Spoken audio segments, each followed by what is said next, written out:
अल्हम्दुलिल्लाह वस्सलातु वस्सलामु अला रसूलिल्लाह व अला आलिहि व अस्हाबिहि अजमईन। अम्मा बाद, अऊज़ु बिल्लाहि मिनश शैतानिर रजीम, बिस्मिल्लाहिर रहमानिर रहीम। फला तुतिइल काफिरीना वजाहिदहुम बिही जिहादन कबीरा। रब्बि इश्रह ली सदरी व यस्सिर ली अमरी वहलुल उक़दतम मिन लिसानी यफ़क़हू क़ौली। अस्सलामु अलैकुम व रहमतुल्लाहि व बरकातुहू। नाज़रीन, मैं आप सभी का इस्तकबाल करता हूँ कि इस प्रोग्राम में डिफेंस ऑफ इस्लाम, जिसमें हम बात कर रहे हैं इस्लाम के बारे में, जो वायरल वीडियोस है जो इस्लाम के खिलाफ बहुत सारी बातें लोगों में आम कर रहे हैं, उसके जवाब को हम देख रहे हैं इस पूरे एपिसोड्स में। और आज के जो एपिसोड है उसमें हम बात करेंगे एक वीडियो जिसमें संत रामपाल ये दावा कर रहे हैं कि कुरान में ये लिखा हुआ है कि नौज़ बिल्लाह कबीर अल्लाह है। इसकी सूरत फुरकानी 25 नंबर, सूरत फुरकानी में देखेंगे, ये 25 नंबर है, प्रश्न नंबर 604 पे ये कुरान शरीफ, और यहाँ देखिएगा इसके 52 नंबर आयत से हम प्रारंभ करेंगे। 52 नंबर, फला तुतियल काफिरन व जाहिदुम बिही जिहादन कबीरन। इसका अनुवाद भी इन्होंने यहाँ किया है, देखिए ये 52 नंबर है। अब कुरान शरीफ के ज्ञान देने वाला अल्लाह हजरत मोहम्मद जी से कह रहा है कि ए पैगंबर, तुम काफिरों का कहा न मानना, और इस कुरान की दलीलों से, यानी मैं तुझे जो ज्ञान दे रहा हूं उनका सामना बड़े जोर से करो। इन्होंने इस कबीर का अर्थ, जिहादन कबीरन, इन्होंने कबीर का अर्थ यहां बड़ा कर दिया।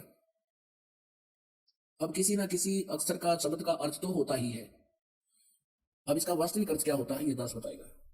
इसका अर्थ ये है कि हजरत मोहम्मद को कुरान शरीफ के बोलने वाला अल्लाह कह रहा है कि जो कबीर नाम का भगवान है, कबीर अल्लाह है।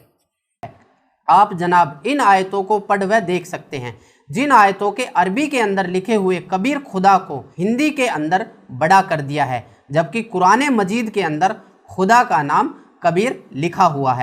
और वो इस दावा को साबित करने के लिए वो कुरान की सूरह फुरकान सूरह नंबर 25 आयत नंबर 52 को कोट करते हैं, सूरह नंबर 25 आया नंबर 52 को, जिसमें वो लिखा हुआ है कि फला तुतिइल काफिरीना वजाहिदहुम बिही जिहादन कबीरा, कि वहां पर जो वर्ड है जिहादन कबीरा, उस कबीरा को वो बोल रहे कि यही कबीर है और कबीर अल्लाह है, नौज़ बिल्लाह।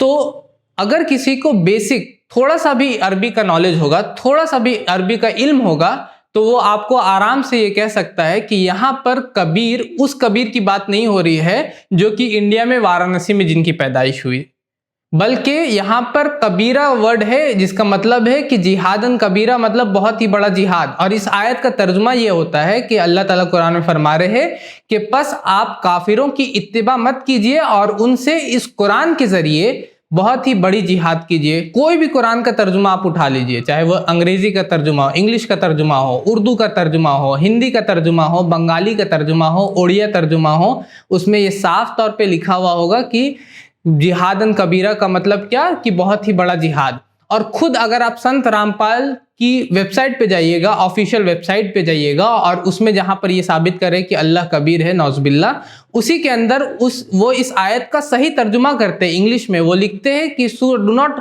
Follow the desires of the disbelievers and strive with them with a great striving.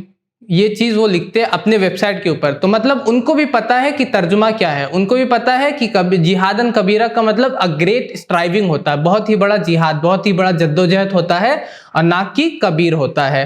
लेकिन फिर भी अपने लोगों को और जो लोग को इल्म नहीं है उनको बेवकूफ़ बनाने के लिए इस तरह की बातें वो करते रहते हैं। और अगर उन्हीं के लॉजिक से चला जाए तो इसी सूरह फुरकान सूरह नंबर 25 आयत नंबर 56 में लिखा हुआ है, वमा अरसलनाका इल्ला मुबश्शिरन व नज़ीरा। अब कोई शख्स कल को आके ये बोलेगा कि यहाँ पर मुबश्शिर लिखा हुआ है और यही मुबश्शिर जो इंसान है वही अल्लाह है, नौज़ बिल्लाह।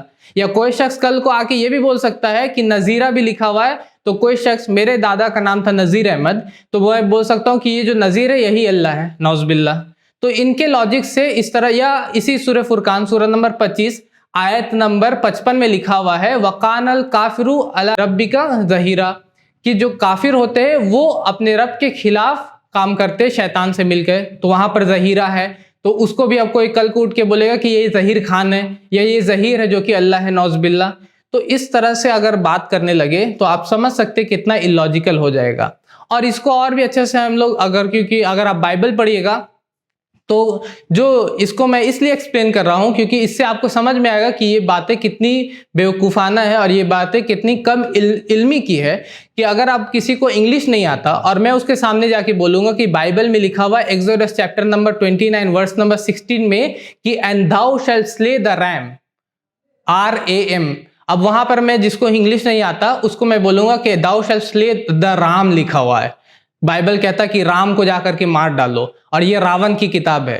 तो ये सरासर बेवकूफ़ी की बात होगी क्योंकि रैम इंग्लिश में RAM, रैम को भेड़ को बोला जाता है और वहां पर भेड़ को मारने की बात हो रही है, ना कि RAM राम की बात हो रहा है जो कि हिंदी में राम होता है। उसी तरह खुद कबीर के दोहे जो होते हैं, कबीर पंथी, क्योंकि संत रामपाल खुद कबीर पंथी है, तो कबीर के दोहों को आप पढ़िएगा तो उसमें से एक दोहा ये है कि आपका जो शरीर होता है, कबीर कहते हैं कि ये उनकी दोहा है कि जो तन जो होता है, तन विष की बिलेरी और गुरु अमृत की खान है। तो ये जो खान है तो मैं बोलूँगा कि देखो ये खान को, आजम खान या किसी खान को ये बोल रहे कि ये गुरु है। या उसी तरह आप अगर ज्ञान गंगा उनकी किताब पढ़िएगा जो कि संत रामपाल जी महाराज की उनकी किताब है ज्ञान गंगा, उसकी पेज नंबर 6 में भक्ति मर्यादा का चैप्टर है, पेज नंबर 6 और श्लोक नंबर 10 में वो लिखते हैं, फिर से वहां पर भी खान लिखा हुआ है, वहां पर भी वर्ड आया है खान का। या फिर से पेज नंबर 8 उनकी ज्ञान गंगा का बुक है और श्लोक नंबर 3 में भक्ति मर्यादा के चैप्टर में वो कहते हैं अर्जुन के बारे में लिखा हुआ कि अर्जुन भगवान से कह रहे हैं कि ये कौन सा तुम्हारा रूप है, तो भगवान कहते हैं कि आया सबको खान, वहां पर फिर से वर्ड खान है। तो क्या इन खान को उठा करके मैं ये बोल दूं कि रामपाल ये कह रहे हैं कि कोई खान है जो कि गुरु है और जो कि भगवान है? ये सरासर बेवकूफ़ी होगा। और ये इस तरह की बेवकूफ़ाना बात मैं उसी के सामने कर सकता हूं जिसको हिंदी की काखा गागा भी नहीं आता। उसी तरह बाइबल वाला जो मैंने कहा जिसको इंग्लिश का ABCD भी नहीं आता, उसके सामने ही मैं ऐसी बात कर सकता हूं। या उसी तरह जिसको अरबी का जो थोड़ा सा भी नॉलेज नहीं है उसी के सामने आप ऐसी बात कर सकते हैं कि वहां पर जिहादन कबीरा जो है वो कबीर को बोला गया। बल्कि अगर थोड़ा सा भी किसी को इल्म होगा इसके बारे में तो वो आपको कहेगा कि ये कबीर नहीं है। और खुद अगर आप आगे जब सूरह फुरकान सूरह नंबर 25 आयत नंबर 59 को वो लोग जब प्रवचन देते हैं रामपाल, तो वो आगे जब सूरह फुरकान सूरह नंबर 25 आयत नंबर 59 को ट्रांसलेट करते हैं तो वो कहते हैं फस अल बिही खबीरा का ट्रांसलेट करते हैं कि बस जा करके पूछो उनसे जो बाखबर है।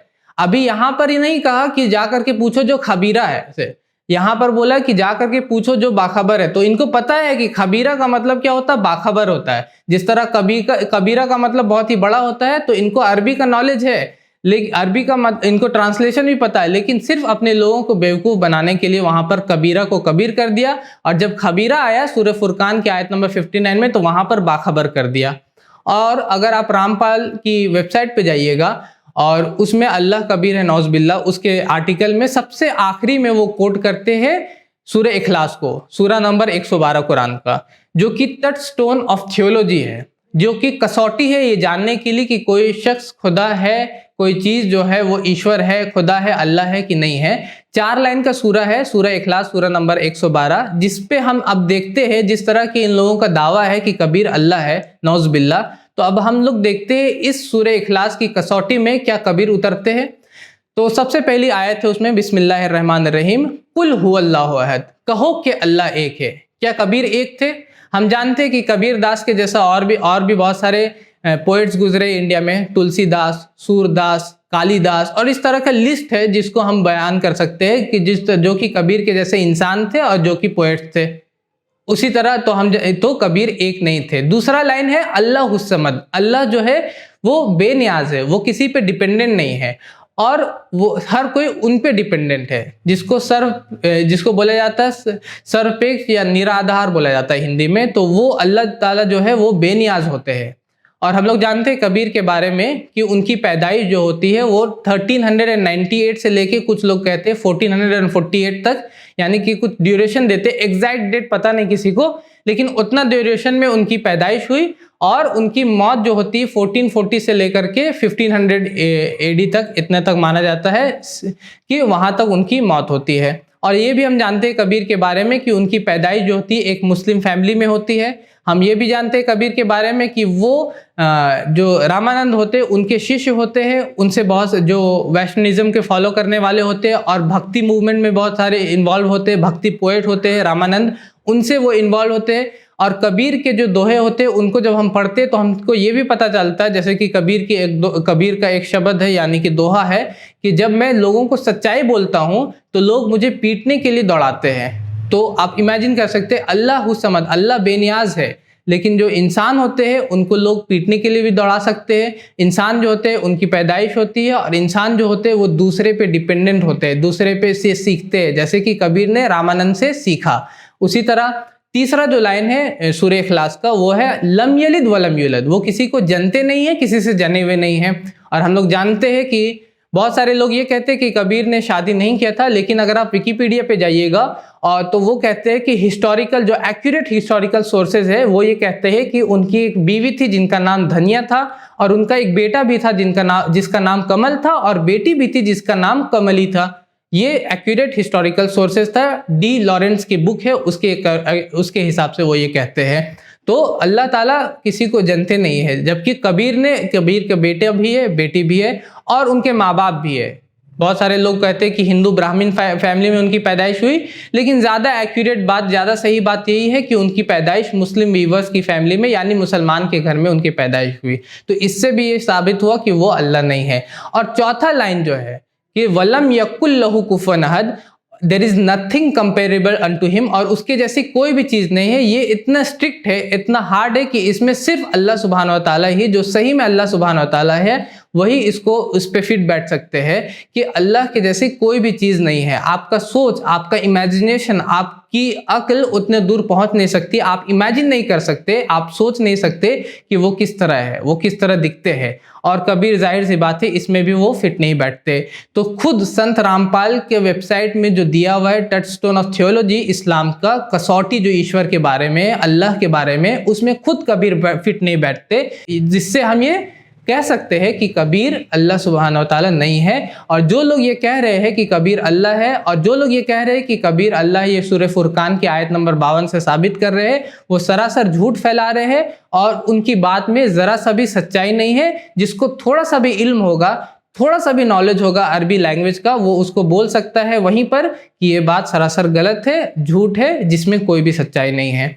तो इस एपिसोड को यहीं पे मैं ख़त्म करना चाहूँगा। व आखिर दावाना अनिल हम्दुलिल्लाहि रब्बिल आलमीन। हमारे चैनल IRPC इंडिया को सब्सक्राइब करें और बेल बटन पे क्लिक करें ताकि हमारा सारा वीडियो आप तक ज़रूर पहुँचे।